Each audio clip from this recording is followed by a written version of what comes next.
Assalamualaikum warahmatullahi wabarakatuh, Pak Adit dan teman-teman semuanya. Perkenalkan kami dari kelompok 1 yang akan mempresentasikan materi tentang konsep strategi belajar mengajar yang beranggotakan yaitu ada Hafiz Sudatama, Lulu Lutfia, Nurul Dewi Julianti, Rizal Purnama Adi, dan Sulistiawati Dingerong. Saya akan menjelaskan pengertian strategi belajar mengajar. Dalam lingkungan belajar mengajar, seorang guru harus memiliki cara untuk menyampaikan materi kepada siswa, untuk mencerdaskan kehidupan bangsa dan mengembangkan kualitas manusia seutuhnya adalah misi pendidikan yang menjadi tanggung jawab profesional setiap guru. Guru tidak cukup hanya menyampaikan materi pengetahuan kepada siswa di kelas, tetapi guru juga dituntut untuk meningkatkan kemampuan guna mendapatkan dan mengelola informasi yang sesuai dengan kebutuhan profesinya. Mengajar bukan lagi usaha untuk menyampaikan ilmu pengetahuan, melainkan juga usaha untuk menciptakan sistem lingkungan yang membelajarkan subjek didik agar tujuan pengajaran dapat tercapai secara optimal. Mengajar dalam pemahaman ini memerlukan suatu strategi belajar mengajar yang sesuai. Untuk pengajaran tergantung pada pemilihan strategi yang tepat dalam upaya mengembangkan kreativitas dan sikap inovatif peserta didik. Nah, untuk itu perlu dibina dan dikembangkan kemampuan profesional guru untuk mengelola program pengajaran dengan strategi belajar yang kaya dengan variasi. Nah, apa sih strategi belajar mengajar itu? Menurut para ahli, ada beberapa pengertian dari strategi belajar mengajar. Yang pertama dari Gerlas dan Eddy, strategi belajar mengajar adalah cara-cara yang dipilih untuk menyampaikan materi pelajaran dalam lingkungan pelajaran tertentu yang meliputi sifat, lingkup, dan urutan kegiatan yang memberikan pengalaman belajar bagi siswa. Sedangkan menurut J.R. David, teaching strategies for college classroom is a plan, method, or series activities designed to achieve a particular educational goal. Jadi, menurut pengertian ini, strategi belajar mengajar meliputi rencana, metode, dan teknik pembelajaran serta perangkat kegiatan yang direncanakan untuk mencapai tujuan pembelajaran tertentu. Nah, sedangkan menurut Fadilah, strategi belajar mengajar adalah kegiatan guru dalam proses belajar mengajar yang dapat memberikan kemudahan kepada siswa agar dapat mencapai tujuan pengajaran yang ditetapkan. Strategi belajar mengajar yang diharapkan dapat berfungsi dengan baik dalam proses pembelajaran adalah strategi belajar mengajar yang efektif, efisien, dan ekonomis, serta dapat meningkatkan keterlibatan siswa baik secara intelektual maupun secara fisikal. Selanjutnya adalah klasifikasi strategi belajar dan mengajar. Di dalam makna strategi belajar dan mengajar, disusun sebuah hubungan untuk mencapai tujuan pembelajaran. Penyusunan langkah-langkah pembelajaran, pemanfaatan fasilitas dan sumber belajar, hal tersebut harus diarahkan untuk mencapai tujuan pembelajaran. Ahmadi DKK 2011 mengklasifikasikan strategi belajar menjadi 4 jenis, diantaranya yang pertama adalah strategi pembelajaran langsung atau direct instruction. Diartikan sebagai pembelajaran yang lebih banyak diarahkan oleh guru atau dapat dikatakan dalam proses belajarnya dengan mengajarnya didominasi oleh guru. Pembelajaran langsung biasanya bersifat deduktif dan strategi ini efektif digunakan untuk menentukan informasi atau membangun keterampilan tahap demi tahap. Kelebihannya adalah mudah direncanakan, mudah digunakan karena guru merupakan aspek dominan dalam strategi ini. Sementara kekurangannya adalah dalam pengembangan kemampuan-kemampuan, proses-proses, dan sikap-sikap yang diperlukan untuk meningkatkan pemikiran kritis serta hubungan interpersonal maupun kelompok. Yang kedua adalah strategi pembelajaran tidak langsung atau indirect instruction, di mana strategi pembelajaran tak langsung sering disebut induktif. Hal ini dikarenakan strategi ini berlawanan dengan strategi belajar langsung, di mana pembelajaran tidak langsung secara umum berpusat pada peserta didik. Namun pada dasarnya baik strategi pembelajaran langsung maupun tidak langsung, keduanya memiliki kaitan untuk saling melengkapi. Strategi pembelajaran tidak langsung ini memiliki kelebihan yang pertama, mendorong ketertarikan dan keingintahuan peserta didik. Yang kedua, menciptakan alternatif dan menyelesaikan masalah. Yang ketiga, mendorong kreativitas dan pengembangan keterampilan interpersonal dan kemampuan lain. Yang keempat, pemahaman yang lebih baik dan mengekspresikan pemahaman.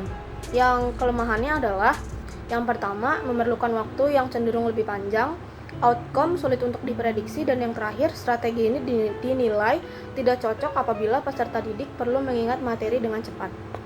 Selanjutnya adalah strategi pembelajaran interaktif, di mana strategi pembelajaran ini memiliki orientasi pada kegiatan diskusi dan sharing antara peserta didik untuk memberi kesempatan peserta didik untuk bereaksi terhadap gagasan, pengalaman, pendekatan, dan pengetahuan guru atau temannya dalam rangka membangun cara alternatif untuk berpikir dan merasakan kepekaan. Dengan demikian, strategi pembelajaran interaktif ini memiliki kelebihan yang pertama, peserta didik dapat belajar dari teman atau guru untuk membangun keterampilan dan kemampuan sosialnya. Yang kedua, peserta didik dapat mengorganisasikan pemikiran dan membangun argumen yang rasional. Yang ketiga, strategi pembelajaran interaktif juga memungkinkan untuk menjangkau kelompok-kelompok dan metode-metode yang interaktif. Kemudian kelemahannya adalah strategi ini bergantung pada kecakapan guru dalam penyusunan dan pengembangan dinamika kelompok belajarnya. Selanjutnya adalah strategi pembelajaran empirik, di mana dalam kegiatan pembelajaran empirik ini berorientasi pada kegiatan yang bersifat induktif, berpusat pada peserta didik dan berbasis aktivitas. Kelebihan pada strategi ini adalah meningkatkan partisipasi peserta didik, meningkatkan sifat kritis peserta didik, meningkatkan analisis peserta didik, dan dapat menerapkan pembelajaran dalam situasi lain. Kemudian kelemahannya ada pada dalam prosesnya terlibat penekanan yang hanya ada pada proses dan bukan pada hasil belajar. Yang kedua ada keamanan peserta didik, dan yang ketiga ada biaya yang cenderung mahal serta waktu yang digunakan cenderung lebih panjang. Selanjutnya yaitu ada konsep dasar strategi belajar mengajar. Dikaitkan dengan belajar mengajar, strategi bisa diartikan sebagai pola-pola kegiatan guru, murid dalam perwujudan kegiatan belajar mengajar untuk mencapai suatu tujuan. Nah, di sini menurut Newman dan Morgan, strategi dasar setiap usaha itu meliputi 4 permasalahan masing-masing. Nah, yang pertama yaitu pengidentifikasian dan penetapan spesifikasi dan kualifikasi hasil yang harus dicapai dan menjadi sasaran usaha tersebut dengan mempertimbangkan aspirasi masyarakat yang memerlukannya. Nah, yang kedua yaitu ada pertimbangan dan pemilihan pendekatan utama yang ampuh untuk menjadi sasaran yang akan ditujunya. Yang ketiga yaitu pertimbangan dan penetapan langkah-langkah yang akan ditempuh dari awal hingga sampai akhir. Nah, yang keempat yaitu ada pertimbangan dan penetapan tolak ukur dan ukuran baku yang akan digunakan untuk menilai sebagai keberhasilan usaha yang dilakukan oleh siswanya. Apabila diterapkan dalam konteks pembelajaran, keempat strategi dasar tersebut bisa diterjemahkan menjadi 4 konsep strategi belajar mengajar. Nah, yang pertama yaitu menetapkan spesifikasi dan kualifikasi perubahan tingkah laku. Tingkah laku yang diinginkan di sini sebagai hasil atau output belajar mengajar yang dilakukan oleh para peserta didik. Dengan kata lain, yang harus dijadikan sasaran dari kegiatan belajar mengajar di sini, sasaran yang harus dirumuskan secara jelas dan juga konkret, sehingga mudah untuk dipahami dan dimengerti oleh semua peserta didik. Perubahan perilaku dan kepribadian yang kita inginkan dari siswa setelah mengikuti kegiatan belajar mengajar itu harus secara jelas. Misalnya, di mana peserta didik ada yang belum bisa membaca, setelah mengikuti kegiatan belajar mengajar ini bisa untuk membaca. Itu salah satu contoh yang dimana guru ini mempunyai tujuan atau output gitu yang akan dihasilkan dalam kegiatan belajar mengajar tersebut. Suatu kegiatan belajar mengajar tanpa adanya sasaran yang jelas, tanpa ada tujuan yang jelas, itu dapat menyebabkan penyimpangan dan tidak tercapainya hasil kegiatan belajar mengajar yang diinginkan. Dengan begitu, dalam kegiatan belajar mengajar harus adanya tujuan yang jelas atau arah yang jelas yang ingin dicapai dalam kegiatan belajar mengajar. Yang kedua yaitu menentukan pendekatan belajar mengajar. Dalam memilih cara pendekatan belajar mengajar yang dianggap paling tepat dan juga efektif untuk mencapai sasaran atau mencapai tujuan yang hendak dicapai. Nah, di sini bagaimana cara kita memandang suatu persoalan, konsep, pengertian, dan juga teori yang akan kita gunakan dalam memecahkan suatu permasalahan atau suatu kasus yang akan mempengaruhi atau dapat menyebabkan gitu ya untuk hasil kedepannya. Nah, di sini suatu permasalahan yang dipelajari oleh dua orang gitu dengan pendekatan yang berbeda akan menghasilkan juga gitu kesimpulan-kesimpulan yang berbeda-beda atau tidak sama gitu. Seperti norma-norma sosial yang kita anggap baik, benar, adil, dan sebagainya gitu. Dan hal ini akan melahirkan kesimpulan yang berbeda juga, bahkan mungkin bertentangan gitu. Kalau dalam cara pendekatannya menggunakan berbagai konsep atau teori-teori yang mereka gunakan masing-masing, karena setiap orang memiliki pendapat atau punya kesimpulan yang berbeda-beda. Juga tidak akan sama gitu dengan yang dikatakan baik, benar, atau adil kalau kita menggunakan pendekatan agama, karena menurut pengertian, konsep, dan juga teori agama mengenai baik, benar, atau adil itu jelas berbeda dengan konsep ekonomi maupun sosial ataupun menurut konsep lainnya seperti itu. Begitu juga halnya dengan cara pendekatan terhadap kegiatan belajar mengajar dalam suatu pembelajaran. Ketiga yaitu memilih prosedur, metode, dan teknik belajar mengajar. Belajar mengajar yang dianggap paling tepat dan juga efektif. Metode atau teknik penyajian untuk memotivasi siswa agar mampu menerapkan pengetahuan dan pengalamannya untuk memecahkan suatu permasalahan. Berbeda dengan cara di mana murid-murid terdorong dan mampu berpikir bebas dan cukup keberanian untuk mengemukakan pendapatnya sendiri. Perlu dipahami bahwa suatu metode mungkin hanya cocok untuk dipakai mencapai tujuan tertentu. Jadi, dengan sasaran yang berbeda, hendaknya jangan menggunakan teknik penyajian yang sama. Yang keempat yaitu menerapkan dogma dan kriteria keberhasilan kegiatan belajar mengajar. Hal ini sebagai pegangan untuk guru yang dijadikan ukuran untuk menilai sejauh mana sih keberhasilan tugas-tugas yang telah dilakukan oleh para peserta didik yang diberikan oleh para guru. Suatu program baru bisa diketahui keberhasilannya setelah dilakukannya evaluasi. Sistem penilaian dalam kegiatan belajar mengajar merupakan suatu strategi yang tidak bisa dipisahkan dengan strategi dasar lainnya. Apa yang harus dinilai dan bagaimana penilaian itu harus dilakukan, termasuk kemampuan yang harus dimiliki oleh masing-masing guru. Seorang siswa dapat dikategorikan sebagai murid yang berhasil bisa dilihat dari berbagai segi.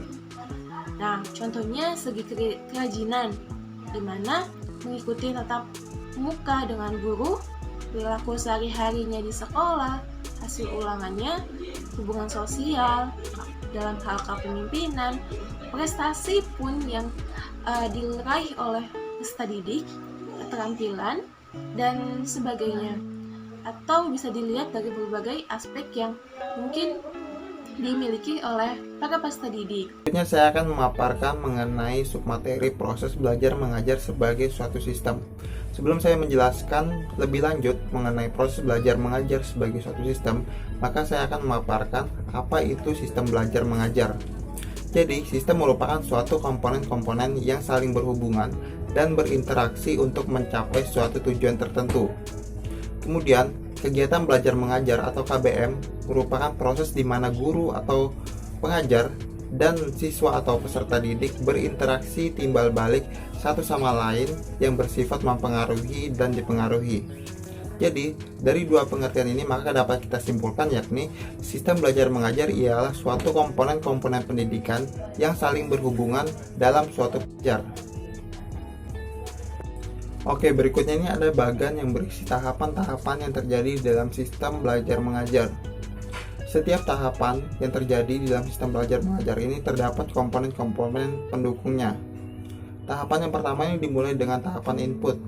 Di tahapan input ini terdapat komponen pendukung seperti kurikulum, kemudian peserta didik, guru, serta sarana dan prasarana.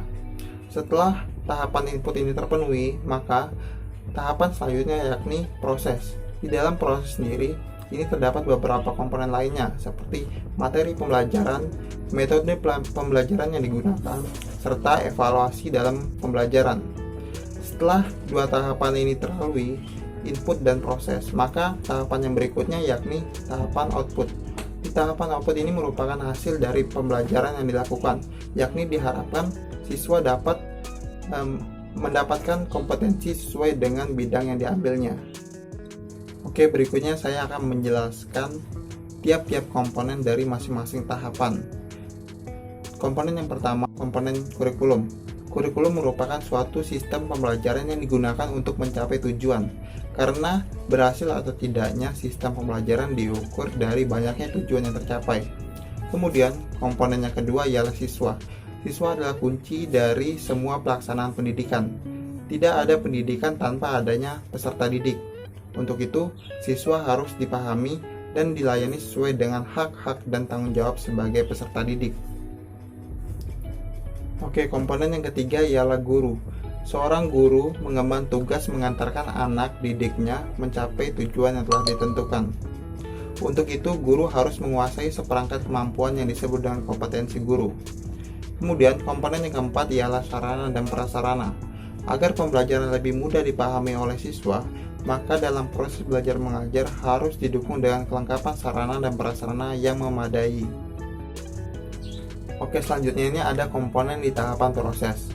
Ada beberapa komponen yang harus diperlukan dalam sistem belajar mengajar pada tahapan proses ini. Yang pertama yaitu komponen materi. Semua materi pembelajaran harus diorganisasikan secara sistematis agar tidak mempersulit dan mudah dipahami oleh peserta didik. Materi disusun berdasarkan tujuan dan karakteristik dari peserta didik. Kemudian komponen yang kedua yaitu metode. Metode mengajar adalah cara atau teknik penyampaian materi pembelajaran yang harus dikuasai oleh guru. Metode mengajar ditetapkan berdasarkan tujuan dan materi pembelajaran, serta karakteristik dari peserta didik. Kemudian, komponen yang ketiga yaitu evaluasi. Evaluasi dapat dilakukan untuk menyusun gradasi kemampuan dari peserta didik, sehingga ada penanda simbolik yang dilaporkan kepada semua pihak. Berikutnya ini ada komponen di tahapan output. Jadi peserta dengan kompetensi tertentu merupakan sesuatu yang dijadikan tujuan dari pembelajaran, yaitu mendapatkan hasil keluaran. Setelah melalui proses belajar, kompetensi yang dicapai oleh peserta didik dapat tercapai apabila komponen pembelajaran sebagai sistem, yaitu input, proses, dan output tercapai sesuai dengan tujuan yang awal. Baik, saya Lulu Lutfia, izin melanjutkan pemaparan presentasi dari kelompok 1. Saya akan menjelaskan tentang pola belajar siswa. Pola belajar menurut Sriyono ialah serangkaian prosedur dalam belajar yang bisa membantu siswa dalam memahami materi pelajaran. Sementara menurut Omar Hamalik, pola belajar ialah kegiatan-kegiatan yang harus dilakukan siswa saat kondisi atau situasi belajar tertentu. Jadi saat siswa akan mempelajari sesuatu, alangkah baiknya siswa melakukan kegiatan A, B, C. Nah, dan Alma mengatakan bahwa pola belajar terdiri dari pola belajar individu, pola belajar kelompok, pola belajar living, pola belajar terbimbing, pola belajar supervisi, dan lain sebagainya. Nah, jadi dapat disimpulkan bahwa pola belajar siswa adalah serangkaian prosedur yang harus dilakukan siswa dalam kegiatan belajar agar bisa memahami materi atau bahan pelajaran. Berikutnya ada pola belajar yang baik menurut Omar Hamalik. Jadi seperti yang sudah dijelaskan tadi ya, bahwa pola belajar ialah rangkaian prosedur atau kegiatan yang harus dilakukan siswa nih jika dia ingin menguasai atau memahami bahan pelajaran. Nah, jadi yang pertama, siswa itu harus membuat rencana belajar. Dengan adanya rencana belajar atau jadwal belajar, siswa dapat belajar dengan lebih teratur atau sistematis. Nantinya kan siswa bisa membuat list nih, jam segini akan belajar ini, jam sekian belajar ini, besok akan melakukan kegiatan ini. Jadi saat siswa sudah melakukan kegiatan tersebut, dia bisa mencoret lisan tersebut, dan dia nantinya akan sadar nih bahwa oh ternyata udah sejauh ini loh, oh ternyata bisa loh saya belajar sampai detik ini. Nah, lama-lama hal tersebut itu malah akan memotivasi siswa dan membuat dia akan lebih semangat belajar. Dan secara tidak langsung, rencana belajar juga membuat siswa dapat memeriksa atau mengontrol sudah sejauh mana dia mencapai tujuan pembelajaran. Nah, pola yang harus dijalankan yang kedua ialah membuat catatan. Setiap membaca, catatlah hal-hal penting. Setiap guru menjelaskan, amatilah, dengarlah, telitilah mana hal yang sering mendapatkan penekanan, mana hal yang sering dijelaskan berulang kali. Catatlah hal tersebut dengan menggunakan bahasa yang lebih mudah. Nah, yang ketiga, pola belajar yang harus dilakukan ialah mempelajari buku. Siswa pasti tidak bisa terus-terusan mengandalkan belajar di sekolah saja, karena tentu waktu belajarnya terbatas. Jadi siswa harus mempelajari buku sendiri. Bacalah buku, garis bawahilah hal-hal yang penting, rangkumlah hal tersebut. Nah, pola yang keempat yang bisa dilakukan siswa agar dia bisa lebih memahami materi pelajaran ialah menghafal pelajaran. Hafalkanlah bahan-bahan pelajaran yang memang sudah dipahami. Rangkumlah hafalan tersebut dengan menggunakan bahasa yang lebih mudah diingat. Nah, yang kelima, mengulangi bahan pelajaran. Ulangan dan latihan itu sangat diperlukan oleh siswa. Mengulang pelajaran akan membuat siswa memahami bahan dan akan terus mengingatnya. Nah, pola yang harus dilakukan terakhir ialah mengerjakan tugas. Guru memberikan tugas kepada siswa agar siswa melakukan kegiatan belajar. Dengan tugas ini, siswa bisa belajar dengan lebih luas. Siswa bisa mengobservasi, siswa bisa bereksperimen, mengadakan diskusi, membuat sesuatu, dan lain sebagainya.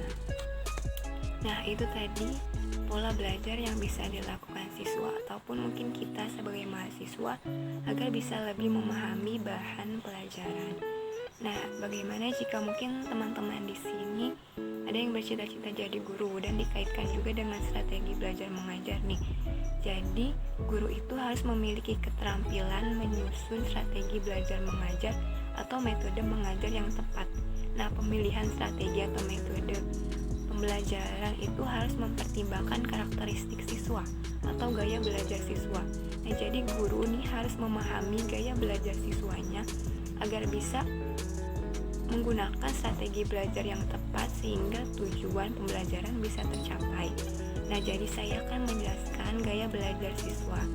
Menurut Michel, terdapat 3 gaya belajar siswa. Yang pertama ialah gaya belajar visual. Siswa lebih bisa memahami materi dengan penglihatannya. Jadi guru lebih baik menyampaikan bahan pelajaran menggunakan PowerPoint, menggunakan diagram, menggunakan grafik, atau juga tulisan-tulisan. Kalau materinya memang mendukung. Nah, yang kedua gaya belajar auditori, di mana siswa akan lebih bisa memahami pelajaran mengandalkan pendengarannya. Maka guru bisa menggunakan metode ceramah, diskusi, atau dengan menayangkan radio tentang berita-berita.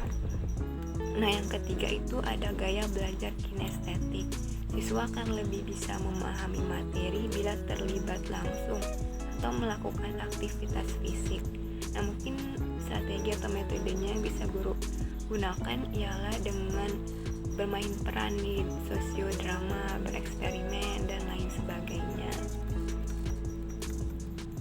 Nah, jadi tiap siswa memiliki gaya belajar yang berbeda. Nantinya guru harus bisa memahami gaya belajar tersebut dan membuat strategi atau metode belajar yang sesuai. Berikutnya, menurut Departemen Pendidikan Nasional, terdapat beberapa gaya belajar. Yang pertama, bermain dengan kata. Nah, guru bisa mengajak siswa untuk bercerita, membaca, ataupun menulis. Nah, yang kedua, bermain dengan pertanyaan. Bagi siswa tertentu, mungkin mereka akan lebih mudah memahami pelajaran jika diajukan pertanyaan-pertanyaan. Jadi guru bisa saja ceramah, habis itu ajukan pertanyaan-pertanyaan kepada siswanya. Yang ketiga, bermain dengan gambar. Siswa akan belajar dengan membuat gambar, slide, video, film, rancangan, atau lain sebagainya. Yang keempat, bermain dengan musik.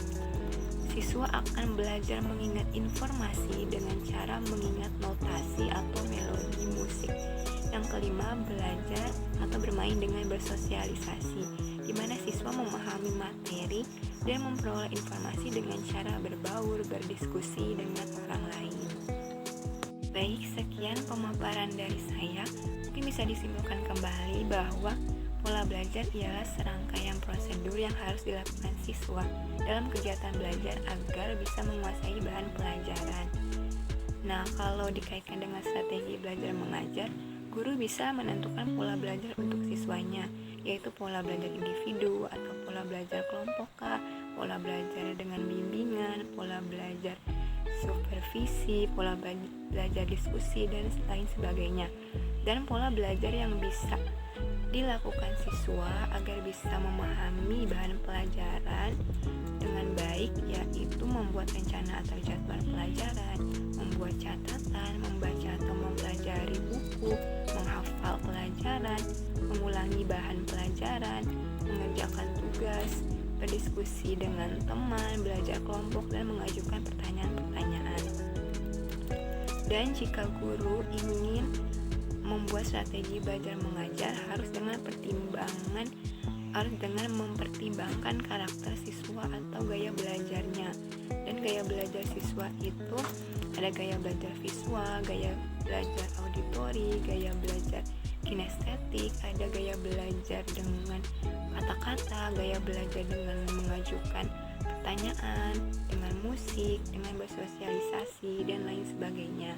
Guru harus bisa memahami pola belajar, gaya belajar siswa agar bisa menentukan strategi belajar mengajar yang tepat sehingga siswa dapat memahami atau menguasai bahan pelajaran yang dijelaskan oleh guru dan tujuan pendidikan bisa tercapai. Sekian pemaparan hasil presentasi dari kelompok 1. Kurang lebihnya mohon maaf. Wassalamualaikum warahmatullahi wabarakatuh.